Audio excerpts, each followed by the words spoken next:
नमस्कार दर्शकवृन्द, फेरि पनि स्वागत छ तपाईलाई हरपल खबरमा, जहाँ हामी तपाईलाई देश र दुनियाँका केही महत्त्वपूर्ण खबरहरू प्रस्तुत गर्ने गर्छौं। महत्त्वपूर्ण खबरहरू आएकाले भिडियोलाई अन्तिमसम्म हेर्नुहोला। हाम्रो यो मेहनतको लागि एउटा सानो लाइक गर्न नभुल्नुहोला। च्यानलमा नयाँ हुनुहुन्छ भने सब्स्क्राइब गरेर सँगै रहेको घण्टीलाई दबाई अलमा प्रेस गर्न पनि नभुल्नुहोला। कुनै पनि ढिला नगरी आउनुहोस्, लागौं पहिलो खबरतर्फ। सरकारले कक्षा 10 को माध्यमिक शिक्षा परीक्षा एसई र कक्षा 12 को राष्ट्रिय परीक्षा कसरी सञ्चालन गर्ने भन्ने सम्बन्धमा अध्ययन सुरु गरेको छ। 8 लाख भन्दा विद्यार्थीलाई कोरोनाको संकट भइरहँदा कसरी परीक्षाको निकास दिने भन्ने बारे अध्ययन सुरु गरिएको हो। राष्ट्रिय परीक्षा बोर्डका अध्यक्ष प्राध्यापक चन्द्रमणि पौडेलले परीक्षाको मोडालिटीका बारेमा अध्ययन गर्न गठित कार्यदलले यस विषयमा अध्ययन थालिसकेको जानकारी दिनुभयो। बोर्डले जेठ 13 गतेबाट एसई र जेठ अन्तिम साताबाट कक्षा 12 को परीक्षा लिने निधो गरेको थियो। कोरोना बढ्दै गई निषेधाज्ञाको चरणमा पुगेपछि परीक्षा स्थगित गरी परिवर्तित परिस्थितिमा परीक्षाको मोडालिटीका विषयमा अध्ययन गर्ने निर्णय गरेको थियो। त्यसका लागि शिक्षा तथा मानव स्रोत विकास केन्द्रका महानिर्देशक वैकुण्ठ अर्यालको नेतृत्वमा अध्ययन समिति गठन बनाइएको छ। कार्यदल वैशाख 27 गते गठन गरिएको थियो। कार्यदललाई 15 दिनको समय सीमा दिएको छ। दर्शकबिन, तपाईँ के भन्न चाहनुहुन्छ? यस्तो विषम परिस्थितिमा एक्जाम लग्नु उचित होइन, एसई क्यान्सल गर्नुपर्छ भन्नुहुन्छ भने एसई क्यान्सल लेख्न नभुल्नुहोला। होइन एक्जाम लिनुपर्छ भन्नुहुन्छ भने हो एक्जाम लिनुपर्छ लेखेर आफ्नो तलको कमेन्ट बक्समा कमेन्ट गर्न नभुल्नुहोला है त। सरकारले कोरोनाको विषयलाई लिएर थप सचेत हुन नागरिकलाई आग्रह गरेको छ। गएको वर्षभन्दा यस वर्ष कोरोना संक्रमणको असर धेरै देखिएको र अत्याधिक संक्रामक नयाँ भेरिएन्ट पनि पुष्टि भएको अवस्थामा निषेधाज्ञाको पूर्ण पालना गर्न गृह मन्त्रालयले अनुरोध गरेको छ। कोरोना संक्रमण नियन्त्रणका लागि विभिन्न जिल्लामा गरिएको निषेधाज्ञाको कार्यान्वयन अहिलेसम्म सन्तोषजनक देखिएको गृह मन्त्रालयले निकालेको विज्ञप्तिमा भनिएको छ। गृह मन्त्रालयका प्रवक्ता जनकराज दाहालले आदेशको प्रभावकारी कार्यान्वयन र असहज स्थितिलाई सहज र सामान्य बनाउन अझै आवश्यक रहेकाले थप सचेत हुन आग्रह गर्नुभएको छ। दर्शकबिन, तपाईँ के भन्न चाहनुहुन्छ? कोरोना संक्रमण बढिरहेको बेला पूर्ण देशभर लकडाउन गर्नुपर्छ भन्नुहुन्छ भने हो लकडाउन गर्नुपर्छ लेखिदिनु होला। होइन लकडाउन गर्न आवश्यक छैन, लकडाउन खोल्नुपर्छ, कोठाबाट छुट गर्नुपर्छ भन्नुहुन्छ भने कोठाबाट छुट लेखेर नो मोर लकडाउन लेख्न नभुल्नु होला है त। Nepal association of tour and travel agency नास्टाले सीमित सङ्ख्यामा भए पनि नियमित अन्तर्राष्ट्रिय उडान खोल्न माग गरेको छ। कोरोना भाइरसको संक्रमण रोकथामका लागि जारी निषेधाज्ञा अवधिभर सम्पूर्ण आन्तरिक र अन्तर्राष्ट्रिय हवाई उडानमा रोक लगाउँदा नेपाल भ्रमणमा आएका विदेशी पर्यटक भ्रमण सकेर आफ्नो गन्तव्य जान नपाएकाले यसै आधारमा आवश्यक गन्तव्यको पहिचान गरी प्रत्येक साता कम्तीमा 2 देखि 3 वटा नियमित अन्तर्राष्ट्रिय उडानको व्यवस्था गर्न संस्थाले पर्यटन सचिवलाई निषेधाज्ञाको घोषणा लगतै पत्र बुझाएको पनि विज्ञप्ति मार्फत स्मरण गरेको छ। यता अबदेखि नेपाली नागरिकहरू पनि चार्टर उडानबाट विदेश जान पाउने भएका छन्। वैशाख 23 गतेदेखि भारत बाहेक देशका नियमित उडान बन्द भएसँगै नेपालीका लागि विदेश जान बन्द गरिएको थियो। नियमित अन्तर्राष्ट्रिय उडान बन्द भएसँगै नेपालमा रहेका विदेशीलाई फिर्ता लिनका लागि चार्टर उडान अनुमति दिँदै आइरहेको थियो। अब भने सरकारले नेपालीलाई पनि विदेश लिने उडानलाई चार्टर अनुमति दिन नेपाल नागरिक उड्डयन प्राधिकरणले निर्देशन दिएको छ। उडान पूर्ण रूपमा खोल्नुपर्छ, चार्टर उडानले त पैसा लुट्ने काम मात्र भयो भन्ने पनि गुनासो आएको छ। दर्शकबिन, तपाईँ के भन्न चाहनुहुन्छ? तलको कमेन्ट बक्समा कमेन्ट गर्न नभुल्नुहोला है त। थप 30 वटा अस्पतालमा कोरोनाको निःशुल्क उपचार हुने भएको छ। कोभिड-19 केयर युनिट सञ्चालन गर्न 30 वटा अस्पताललाई सम्झौता गरिएको स्वास्थ्य मन्त्रालयले जनाएको छ। मन्त्रालयका अनुसार प्रदेश 1 को नोबेल मेडिकल कलेज शिक्षण अस्पताल, प्रदेश 2 का नेसनल मेडिकल कलेज वीरगञ्ज र जानकी मेडिकल कलेज जनकपुरसँग सम्झौता भएको छ। त्यस्तै बागमती प्रदेशका सिभिल अस्पताल, Chitwan medical college, college of medical science, Nepal medical college, national medical college, people's dental college तथा डेन्टल अस्पताल, बीपी कोइराला मेमोरियल क्याम्पस अस्पताल Kathmandu, national medical college, Mahendra Narayan Nidhi memorial अस्पताल कोभिड-19 केयर युनिट सञ्चालन हुनेछ। त्यस्तै बागमती प्रदेशकै समिट अस्पताल, हेल्पिङ ह्यान्ड सामुदायिक अस्पताल, नेपाल भारत मैत्री अस्पताल, वज्रवाहिनी चापागाउँ अस्पताल, आनन्दवन अस्पताल, काठमाडौँ विश्वविद्यालय school of medicine science and Medicare अस्पतालमा कोभिड-19 केयर युनिटका लागि सम्झौता भएको छ।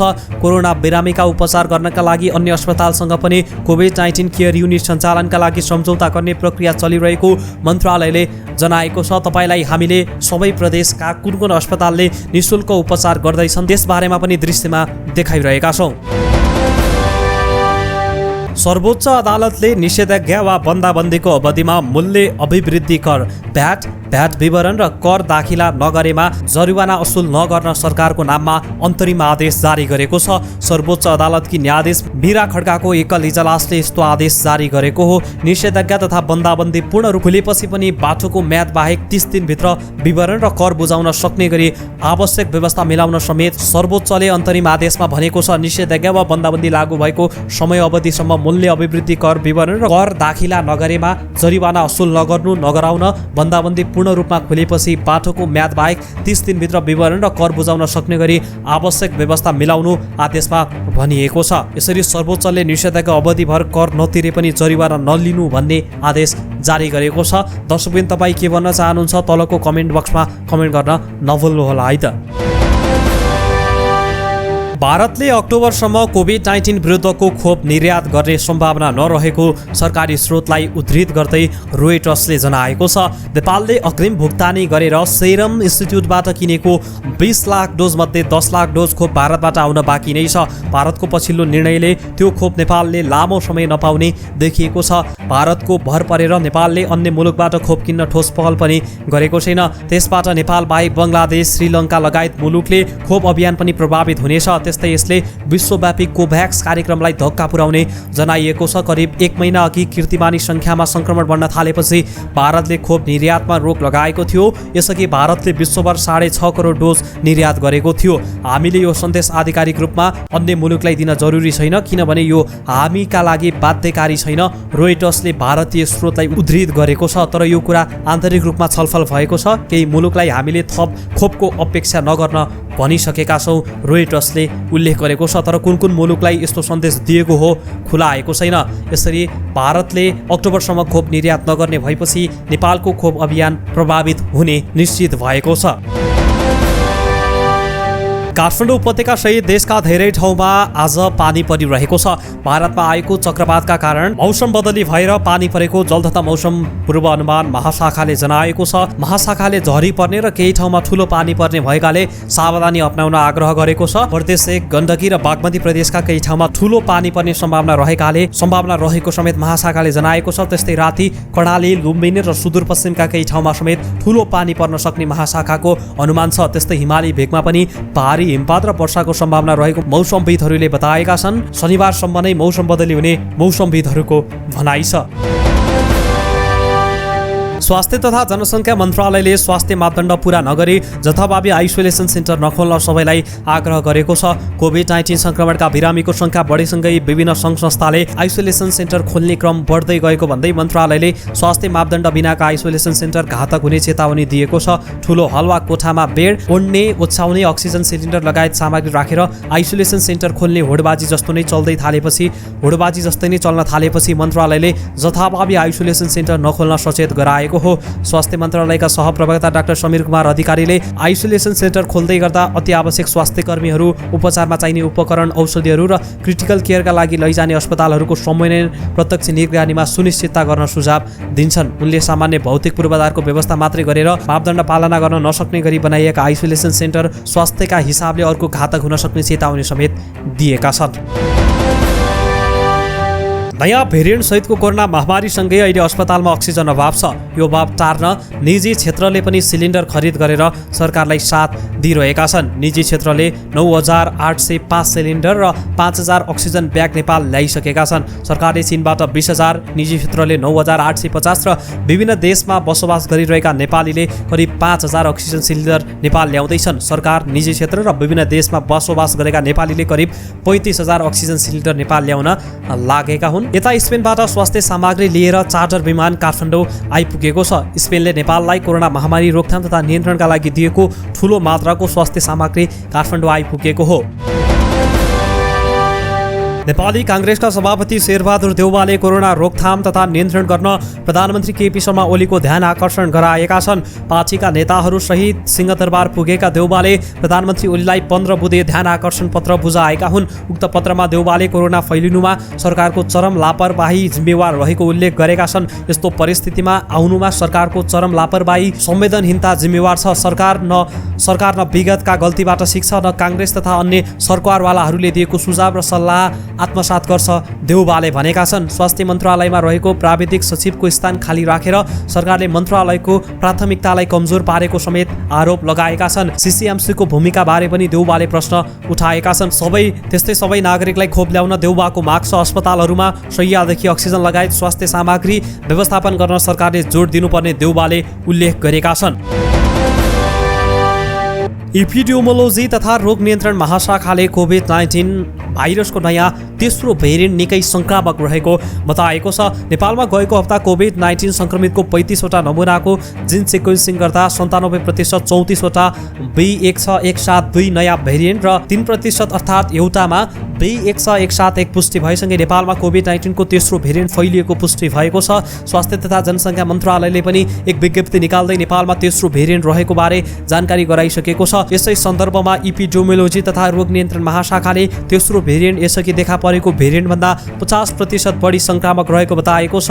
न्युज एजेन्सी नेपालसँग कुरा गर्दै एपिडेमियोलोजी तथा रोग नियन्त्रण महाशाखाका प्रमुख डाक्टर कृष्ण पौडेलले सुरुमा बेलायतमा पत्ता लागेको भेरिएन्टभन्दा यो भेरिएन्ट 40 देखि 50% बढी सङ्क्रामक रहेको बताउनु भएको छ। यो भेरिएन्ट 20 देखि 44 वर्ष उमेर समूहमा उच्च सङ्क्रमण रहेको पनि उहाँले जानकारी दिनुभएको छ। सबैजना सचेत रहन र उहाँले सामाजिक दूरी कायम गर्ने, मास्कको प्रयोग गर्ने तथा सरसफाई लगायतका जनस्वास्थ्यको मापदण्ड पालना गरे मात्रै कोभिड-19 को तेस्रो भेरिएन्टबाट बच्न सकिने उहाँले बताउनु भएको छ।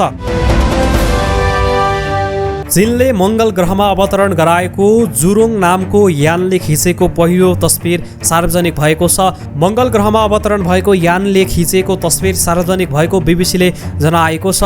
तस्बिरमा मङ्गल ग्रहको सतहमा साथै रोबोटका केही भाग देखिन्छन् भने पछाडिको दृश्यमा यानको सौर्य ऊर्जाका प्यानल देखिन्छन्। सौर्य ऊर्जाबाट चल्ने 240 किलो तौलको यानले मङ्गल ग्रहमा 90 दिन काम गर्ने अपेक्षा गरेको चिनिया वैज्ञानिकहरूले बताएका छन्।